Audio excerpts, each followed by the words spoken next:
Bonjour à tous, je reviens avec cette nouvelle vidéo pour vous poser une question. Quel est votre style de jardin? Alors, nous avons déjà débuté une première vidéo, comment débuter un jardin avec les différentes étapes. Maintenant, cette deuxième étape, c'est de savoir quel est votre style de jardin. Ce que j'aimerais juste vous dire, c'est que vous n'êtes pas cantonné à avoir un style de jardin.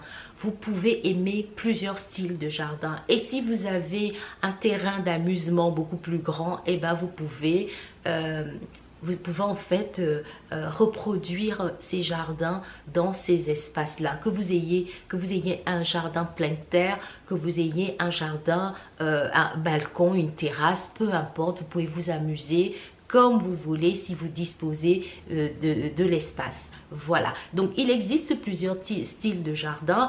Vous avez les jardins à l'anglaise, les jardins à la française, les jardins japonais, les jardins zen, les jardins de senteur, les jardins de toucher, les jardins de plein de styles de jardins méditerranéens, tropicaux. Voilà, il existe plusieurs styles de jardin. Vous n'êtes pas cantonné en avoir qu'un. Il y a bien des jardins il y a bien une dominance, bien sûr, mais vous pouvez vraiment vous amuser.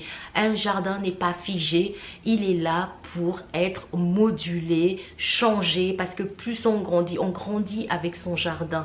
Si on aimait un jardin à la française quand on avait 30 ans ou 40 ans, et ben à 60 ans, on aimera peut-être un jardin naturaliste à l'anglaise.